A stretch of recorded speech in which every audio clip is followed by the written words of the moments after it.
Aloha out there in television, radio, and internet land. This is Jason Schwartz, your host of The Neutral Zone, MauiNeutralZone.com. Although I'm a candidate, I am interviewing candidates for my race and other races.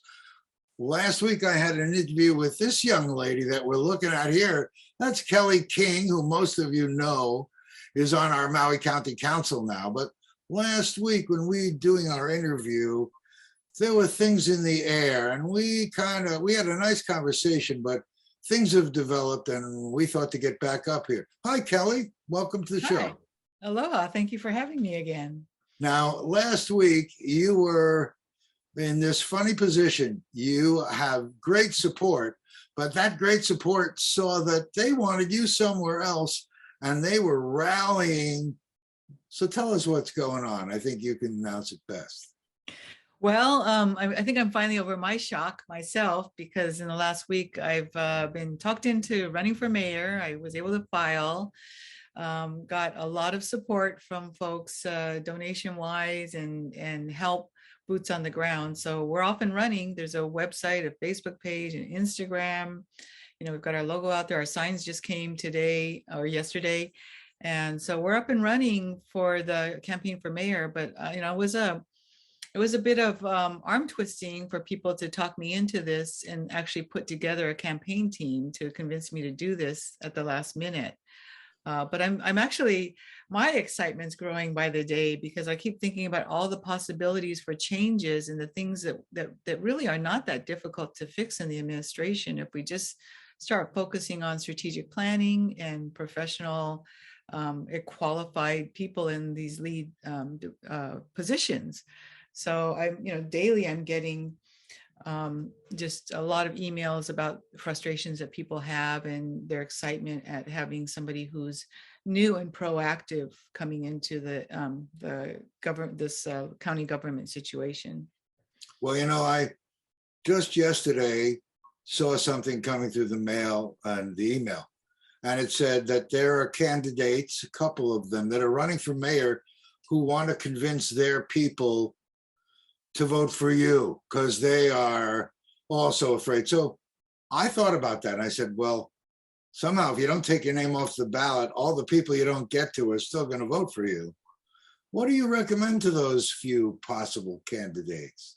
Oh, I think that's lovely. I would love to talk to them. If you circle back with whoever's contacting you, I would love to talk to them directly. And I actually have talked to a couple of people before they filed, way before I knew I was going to file, who were asking me about county government and were asking for some more information on how it works and what the possibilities are for making these changes, and did offer to meet with a lot of people, because even in the situation I'm in, I mean, the more information we all have, and the more we're armed with that information about the process and about the changes we'd like to see, the more we can be a part of that change in any way. So I think that having people, look at the possibilities and the probabilities of who might get in there. I mean, I was flattered to, as soon as I filed, I was put up as one of the top 4 now. And so invited to some of the forums that are limited, which unfortunately, PBS Insights, the program that they do on the public broadcasting station, limits their with that they're having on Oahu to the top 4. So I was lucky to be included in that. And I think with my knowledge of how the county works and my abilities to get legislation passed and some of the projects that were, even being resisted by the administration, I feel like we're building this great team. And certainly folks who are running for office, if they're asking people to join this team, we should all be, talking together about how, to me, this is not my campaign. It's the people's campaign who really saw what they liked in the proactive vision that I have. And the fact that, my votes are not necessarily just based on what's, the popular opinion, but it's like part of this vision. And the vision has been written. Back in 2010, we put into ordinance the countywide policy plan, which has our shared principles, our shared vision, our shared objectives and goals. And for some reason, we don't really see that document out there a lot. It should be, when I first found out about it was when I ran for council the first time. And I remember talking to people saying, if we had a shared set of principles and values that we were working from, we'd probably be more aligned more of the time than fighting each other. And then I talked to people who said, we have that. And it's, here's this document. And I thought, wow, I never have seen any of the council members previously talking about that document. So that's one of the documents I use as my Bible. And this is how we should go forward. There were thousands of man hours of local citizens and local community leaders who put that document together after. That isn't the Kanaka Maui pledge, is it, that I've seen recently from our Hawaii?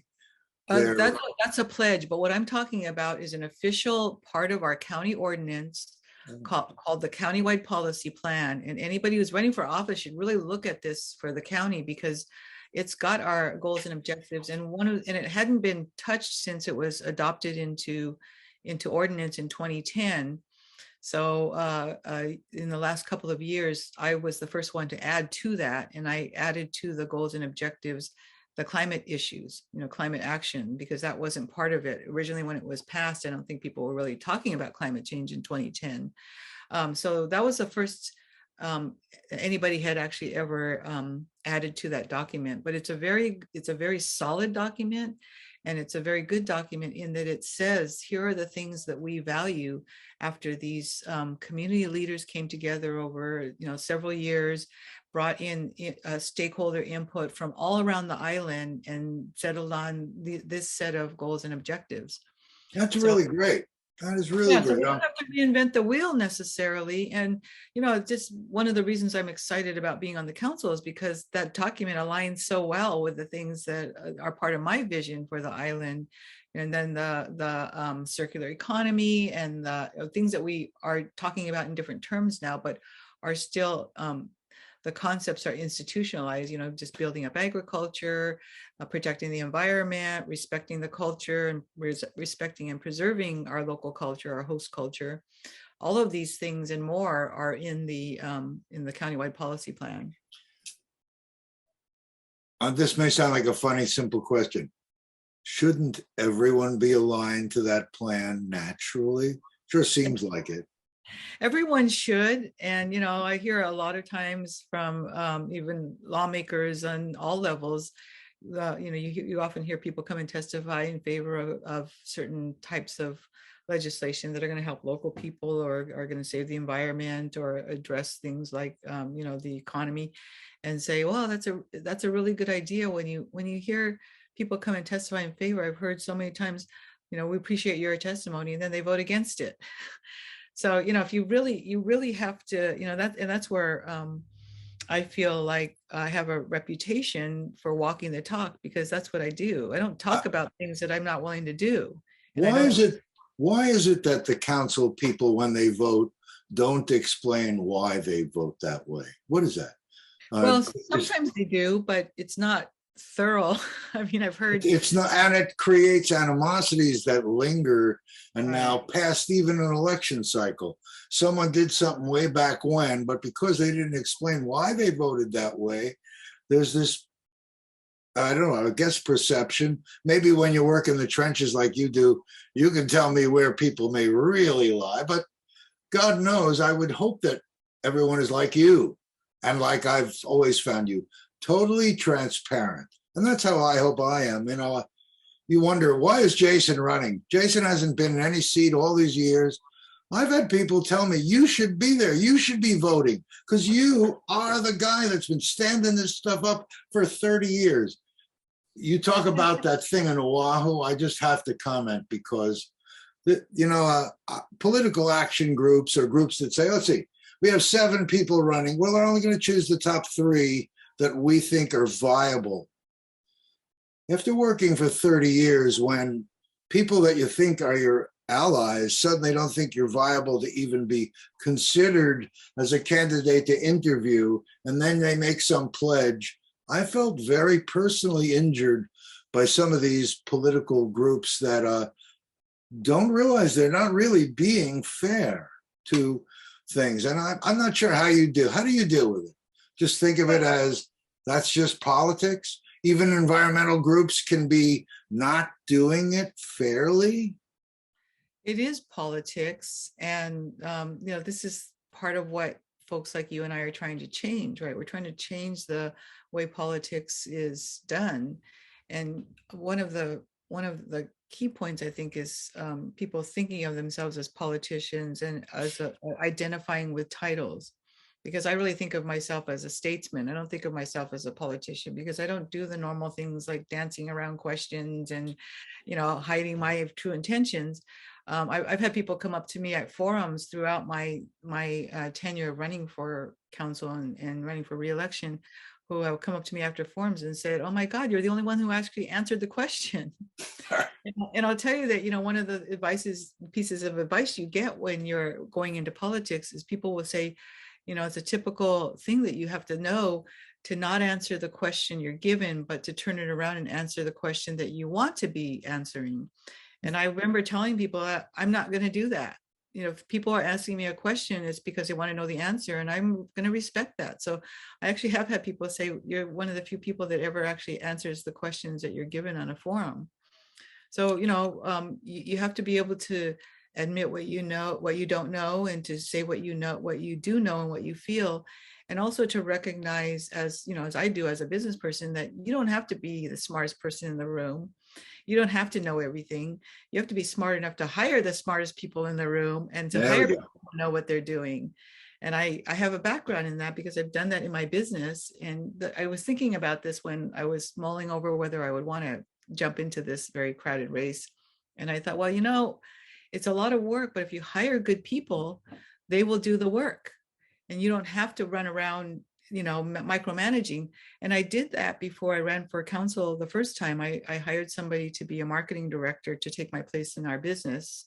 And she's done a fantastic job. And now I don't have to really be involved in the day-to-day. I make some high-level decisions once in a while, but I'm not on salary with our company, and I'm not on in the day-to-day. And so it is possible. I was very proud of myself, because there was one instance where I hired somebody with way more experience in the subject matter that I had as far as marketing, and who was smarter than me. And you need to be able to recognize that, first of all, and appreciate it, and not feel threatened, right? Because a lot of people, business people, make the mistake of feeling threatened when their employees are smarter than them. And I think it's wonderful. You want that. Isn't that what we all should be doing? Finding people around us that are smarter than us, so we can bring the game to a new level. Why else would we hire someone? I don't really understand.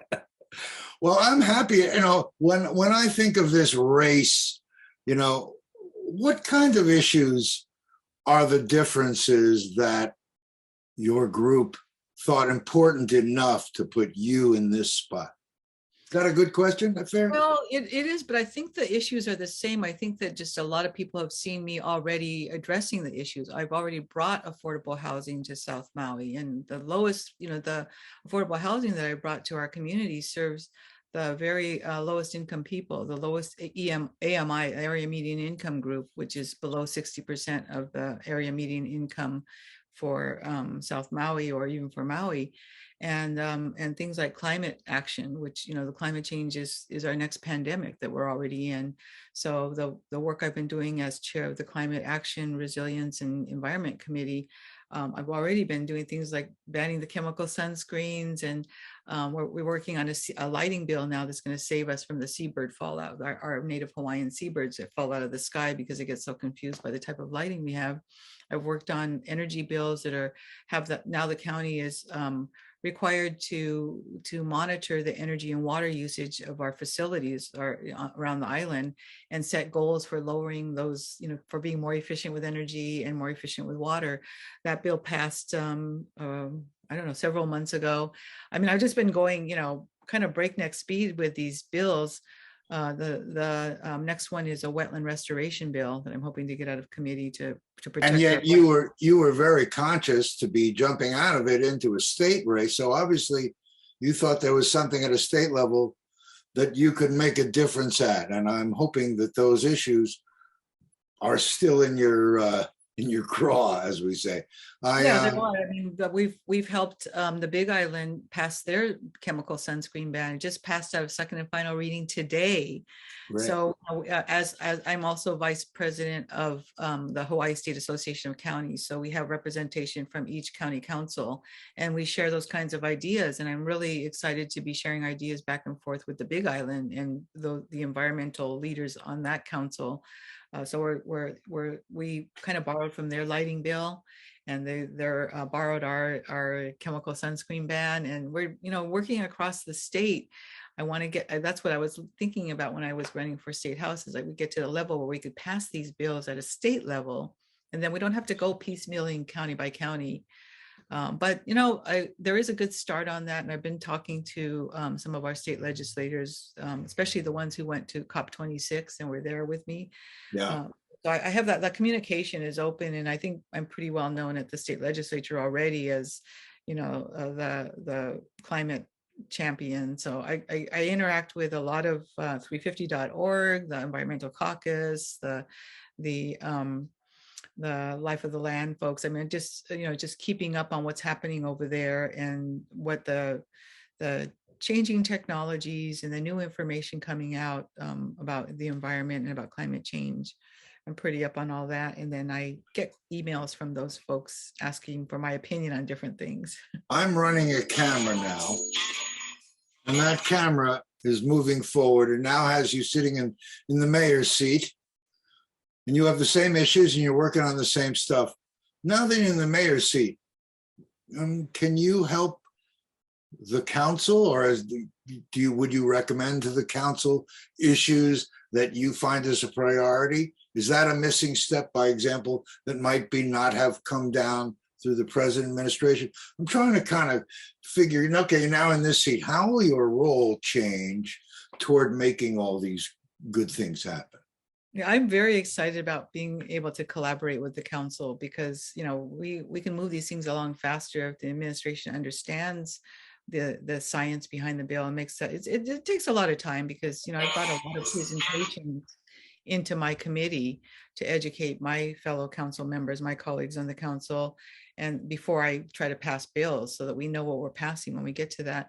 And it would be nice to work with an administration who understands that, and it makes themselves part of those discussions and those presentations. What I'm really excited about is being able to work with the council on the budget, because the system right now where we get the mayor's budget, we don't get to talk to any of the departments about their future budgetary concerns until we get the mayor's budget, and then we can go back and review why they asked for certain things.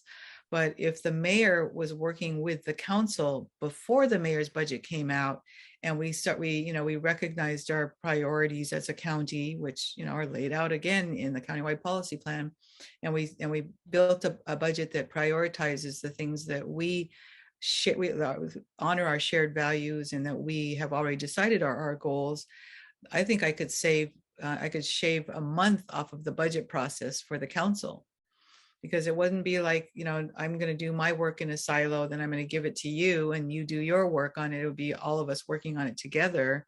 And then maybe there wouldn't be that many changes. There'd be some collaboration of not just the work, but the priorities and what projects were practical to get done, and what, like that. There hasn't been that coordination since I've been on the council. Let me ask a funny question that's funny to me. Now you become mayor, so I'm going to have all the questions that people say to me. What about housing? What are we going to do about housing now? There are so many people that are crying, begging for emergency help, but have found that it just doesn't exist. Can you, as mayor, declare an emergency and get people off the street into temporary anything other than steel boxes that cost a bloody fortune? Anyway, I guess I have no opinion. Everything has to be funded, and of course that goes, the final say on the funding is the county council. But we're moving at faster speed than I think any other council has in the history of this county as far as developing affordable housing. There's 5 projects coming up in Kihei in the next couple of years. I'm really not talking about those, because I recognize that you guys on council have been the council we've been dreaming of. There's enough of a momentum toward the good things that even without seeing that declaration, you've been a champion leading this charge. And there are others on council I must commend, without pointing on names. But I see so many people now that have nowhere to live. They can't afford rent at all, and they are stuck. And we've heard people talk about a safe zone. And then you hear people talking about, well, if there's a safe zone, then it's going to attract all the lowlifes that are going to stay around there. I mean, I've heard all kinds of part of what we have to do is change the attitude first. And, I want to share this experience I had when I first got on the council, my first term. I had, within the first couple of months, I put together a community meeting in South Maui, because I was getting a lot of calls from people saying, there's homeless people living behind me. You got to do something about that. And I started responding by saying, well, instead of just moving everybody down the road, why don't we work on solutions together?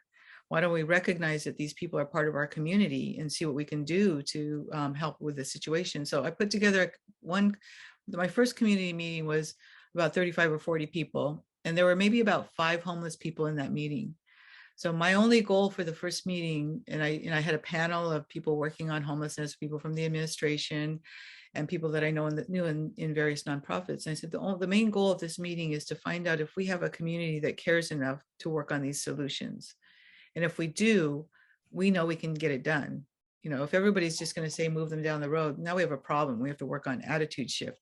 But we came out of that meeting with and people were just throwing ideas at the wall and saying, what about this and what about that? And I actually had one of the homeless people who was attending stand up at the end, and he said, usually people, I'm on the sidewalk sitting down or lying down, people walk over me and they look at me like I'm a parasite, and I just feel like I don't belong.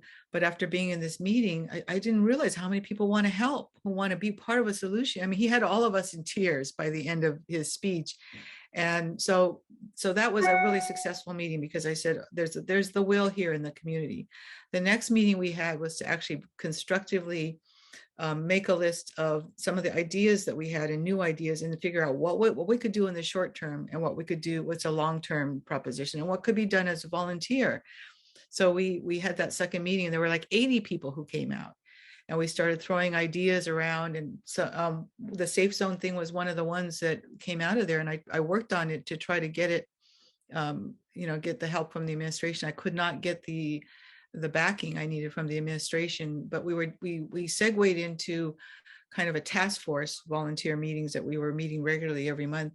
And what came out of that was the mobile hygiene unit that we now have at St. Teresa's. So it's a place where homeless people can go to get a shower, go to the bathroom, plug in their cell phones, do their laundry. And it was supposed to be mobile, but it's been fairly stationary.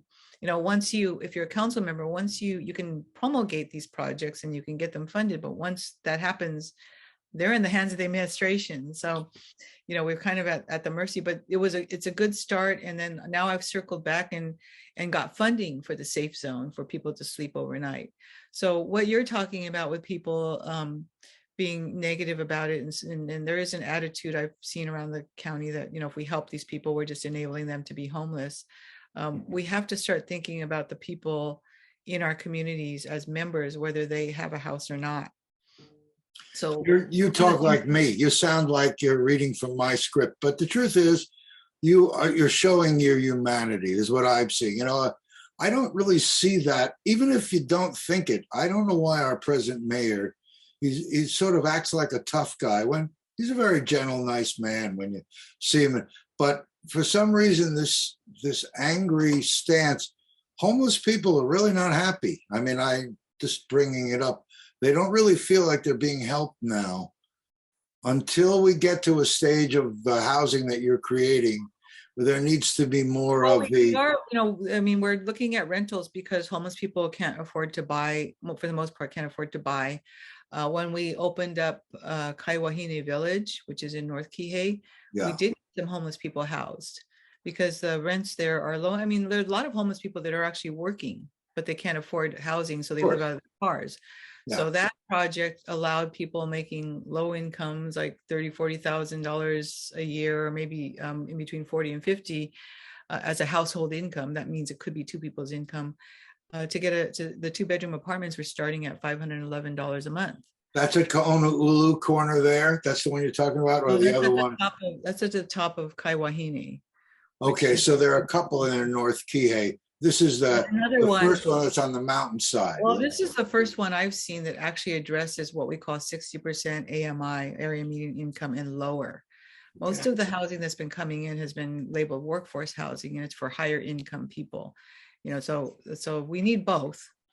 But that's a good question. Workforce is different than, so a workforce development coordinator, they're working on people that are already in fairly successful jobs. Is that what that is? We're talking about our police, our teachers, our firefighters, our healthcare workers. Who can't afford these $1 million homes, but might have a combined income of $500,000 to $700,000 or something like that.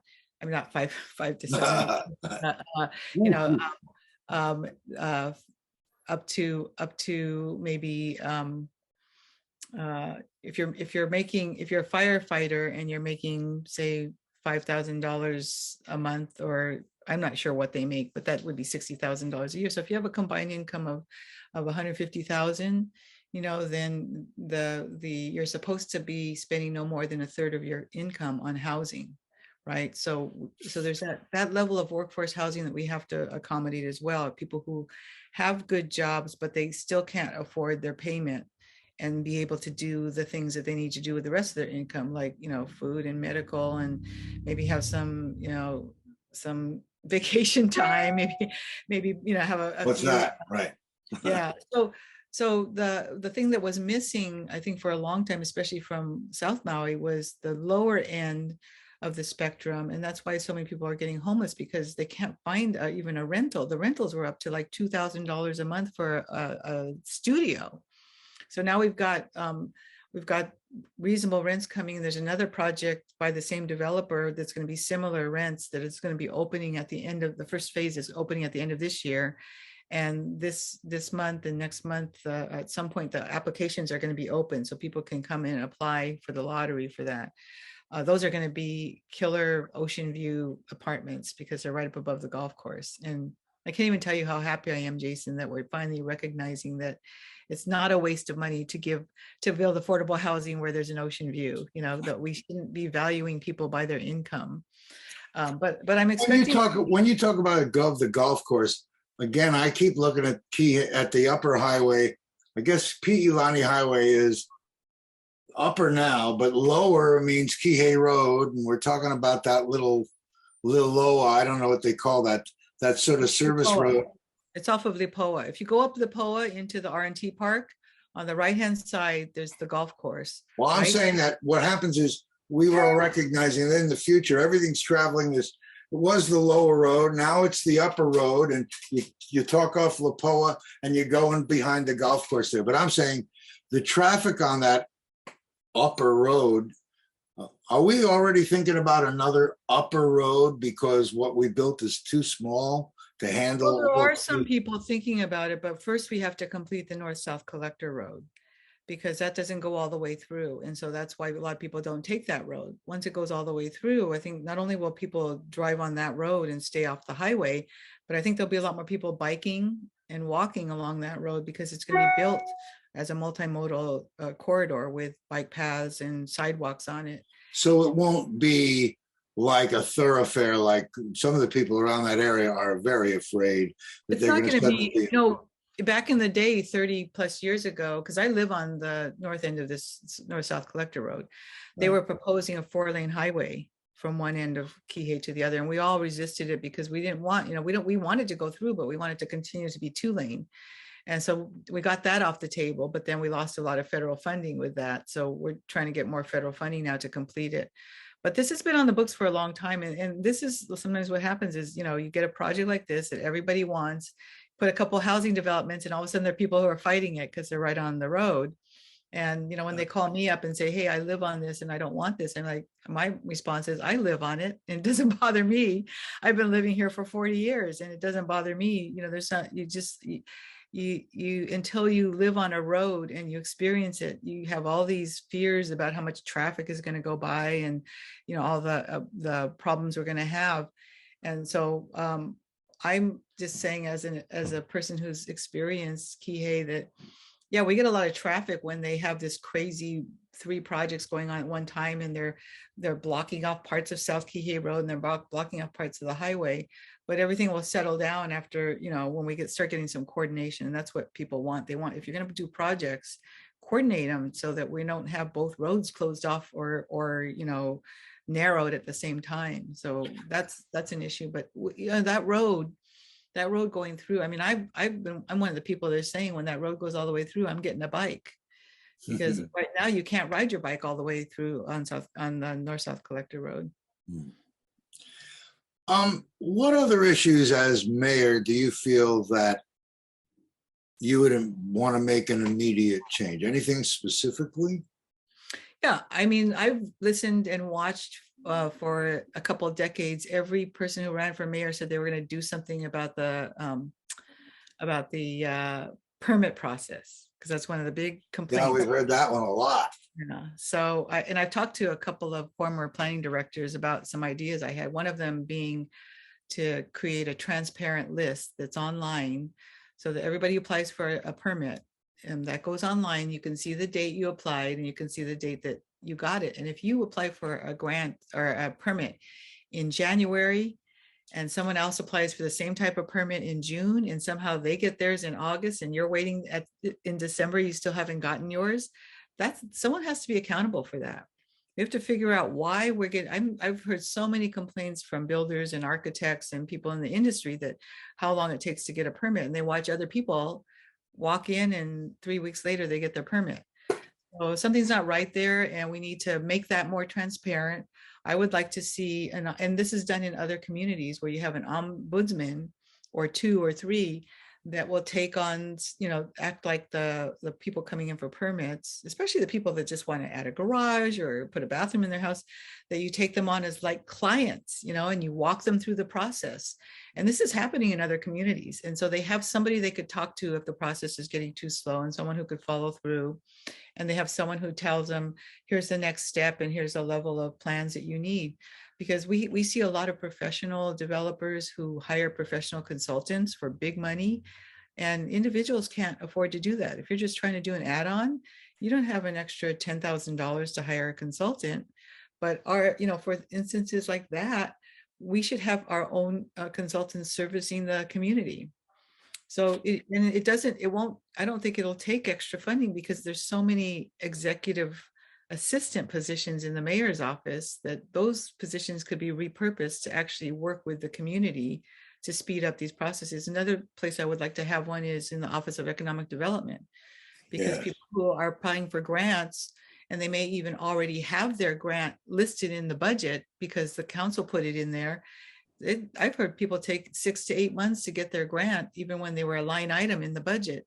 And now they're being told, well, where's your project? Well, it took us 8 months to get the money. Now how much of the year we have left to get the project done? So we need assistance with people getting through that process, the grant process, and helping them, instead of, I get a lot of complaints about not hearing back, or being told that they're not, their project is not appropriate. And that's really not for OED to decide.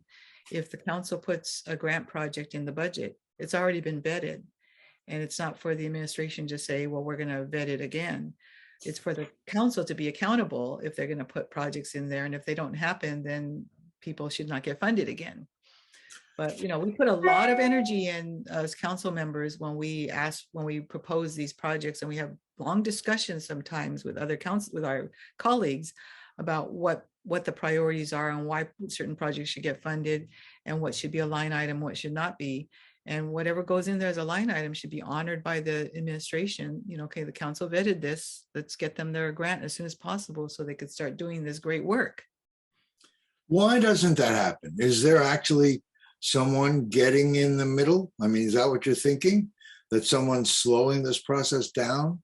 Well, yeah, or the Office of Economic Development questions everybody who's getting a grant as to what the value of their grant. And what I've tried to talk to them about the fact that we've already done that. that's right. That's what I'm saying. We've already had long discussions about the value of these proposed projects. And so when they come to you, your job is to make sure they have the appropriate insurance, that they're compliant and able to receive these types of grants, that they have a fiscal sponsor or they are their own fiscal sponsor. I mean, just the logistics of getting a grant, that's what the job is. Your job is not to vet whether or not these people deserve their grants. I mean, I just got an email today from somebody who's in a line item in our budget who said that she's feeling like her integrity is being questioned when she talks to that office, and she feels like they're just blocking her and they're making her, dance around.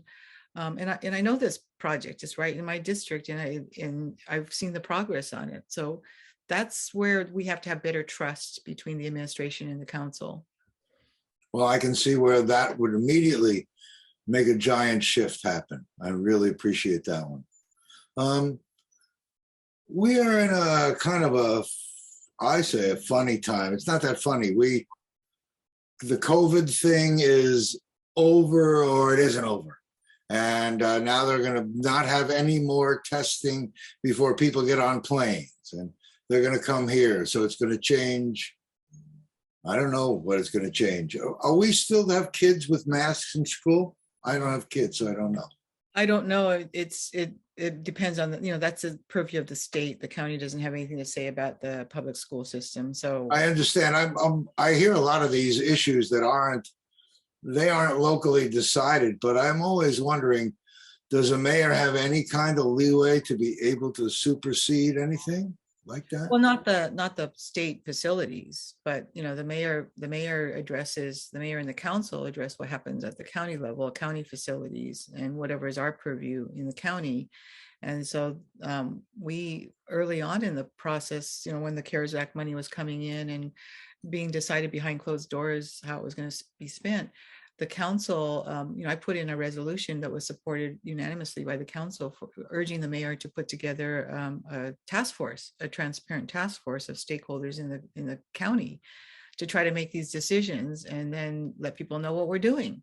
Why are we spending money this way? Bring in medical experts, but also bring in people with different opinions to have this conversation, because you can agree to disagree, but if you're not even heard, that really makes people angry.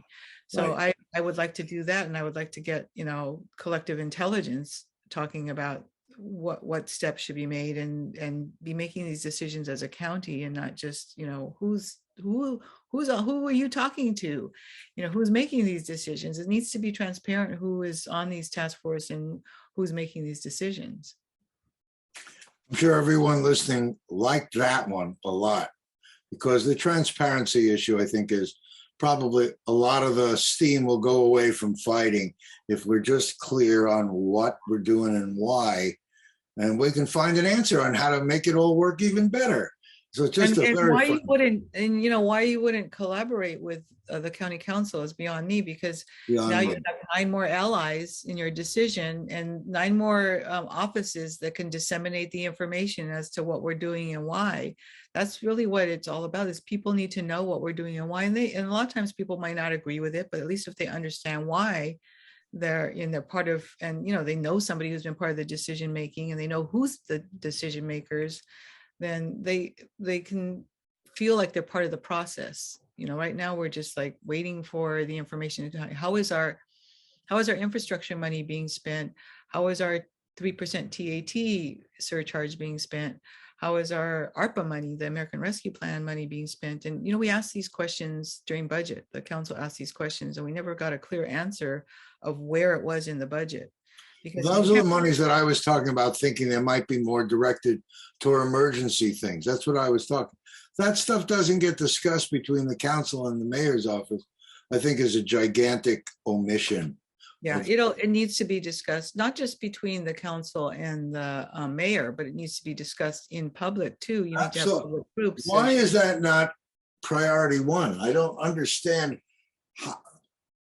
How could the mayor think that? I mean, I don't know if he thinks that, or it's just that he has a team that isn't putting that out. But that seems to me, if you don't discuss it and show it to the people there's going to become a level of distrust, and that's what keeps getting worse and worse. Anyway, Yeah, that's what we're in. So I do have to leave pretty soon because that's I've got a okay. 2 o'clock As meeting. a candidate, I'm going to give you now. Here you are talking to the people of Maui. Give us the reason they should vote for you, Kelly. I have a record of walking the talk, and I have a record of accomplishments. So I understand the county process and how it works in areas where it doesn't work and what needs to be fixed. And so that's what I'm excited about, being able to fix some of these processes that are not working for the people of Maui and not working for our nonprofits who are doing a lot of the heavy lifting. If we can support the nonprofits and we can support the people in the community who come up with good ideas that need funding, we're going to be that much better off, and we're going to have true public-private partnerships. I've been involved in public-private partnerships from the time my first child was born, and I helped actually spearheaded the Kalama Park playground. That was the first super playground on the island. And I worked with the county council members, and I worked with, we raised private money, we got some public money, and we put in that playground. And that's how, to me, government is supposed to work. It's supposed to be for the people and actively for the people, not just, talking in platitudes. So there's a way to do and that. initialized, but many times by the people, that the government should help what the people are doing that's right, make it better and easier. That's Right. what people often don't. They rely on the government to solve the problem. But if the private sector, like you say, gets more involved, the public partnership part is just making what the private is doing better. That to Yeah, me is my government. background when I was on the Board of Education, I was facing that same issue because I had people calling me up saying, why isn't this or that happen? It's the principal's responsibility to make sure my child gets educated. And I'd say to people, no, it's a shared responsibility. And guess what? As a parent, you have the biggest influence over your child's education, bigger than any of these other people. They're your teachers, your principals, the people working at the school facility. You have the ability to help your child soar or just withdraw from it and leave it up to other people. So I think having shared responsibilities is really important. Of course, we have certain logistical responsibilities as a county, as county administration, to supply for the people of Maui, and that's why we have a budget. But we have an obligation to listen to especially the people who want to help, who want to create. Like, one of my constituents is trying to create and is creating a mental health facility for very young kids, like 14 and under. And took him, I don't know, a year and a half to get his permit just to renovate a building. But we need to make priorities for the things that are important, that have to get done right away. That's important. Affordable housing is important. Coming up with the funding solutions for homelessness is important. And we have different reasons why people are homeless. So, there are some people who just don't want it. They want to be homeless. They want to be sleeping on the beach. But we have a lot of people who have either mental health issues or drug issues, or just people who lost their jobs and just because of circumstance end up homeless. Those are the people we should be, we can identify those issues and we can be referring them. We can help people with job searches. There's so many people looking for work, looking for employees right now. There's a lot of need on both sides, on the citizenry side, on the business side, on the government side, and we just have to connect all these needs together so we can fulfill the needs of the county as a whole. And that's what I'm bringing to the table, is I have a history of working on these types of projects. The biggest project is probably through our company, where we taken all the used cooking oil on the island and making it into renewable fuel, and we lessened the number of wastewater spills, from our wastewater treatment facilities by like 90% when that happened. We kept all the cooking oil out of the landfill, but it's just solving solutions, knowing how to solve solutions. And you don't have to do it all yourself, but you have to be able to identify the people who can step in and help you with those solutions, who can be boots on the ground, who have the passion. And that's what I really want to bring to the county is the excitement and passion to fulfill the vision, just inspire people to reach for the stars, but not slap them down when they only get halfway there, because there's a lot of externalities as to what gets in the way of getting to a goal. And the pandemic was a perfect example of that. But I want us all to reach for the stars. I want us to set high goals and not just try to figure out what's the least we can do next year. I want us to be able to partner with the community, and I want to be the conduit to make that happen, because I've made it happen over and over again as a private citizen and a community organizer. I've done it in my business. I've done it in nonprofits. And, I got inspired by the people who came to me to now try to do that for the County of Maui as the top administrator. So I'm willing to do it. And, it's going to take a lot of people, but I don't feel like I'm doing it alone. Well, I'm very impressed with having that kind of a support come at you to launch you into something even greater than you immediately were going to do. That's a really incredible testament. It's the history of my my elected official involvement, Jason, because that has happened when I was working with the PTA and building playgrounds, and people said, you got to run for the Board of Education and we'll help you. And so I jumped into that race late. Same thing happened with the county council. People came to me and they said, we're worried about our council leadership for our area, because we don't want this mega mall and we don't want, these big developments. And so people put together a campaign team for me and asked me to run. And then the same thing's happening here. So for me, truly public service. This has nothing to do with me seeking a title or seeking a position. I had to think about it, but when I think about the possibilities of what I could change by getting in there and putting a good team around me, I think it's a chance that we're not going to have again for another decade or two. And I couldn't turn down the at least opportunity to try. I hope all you people out there heard that. That was a beautiful, honest clarification. Thank you, Kelly. And thank you for being so open and being available to me. I'm a self-appointed big mouth, and I've been doing this for a lot of years, trying to hold this open ground for discussion so that we don't slug each other, which seems to be often going on. So it is really a pleasure. Thank you for being here with us and for being a valiant champion for so many people now for years. And I hope everything goes the way we all want.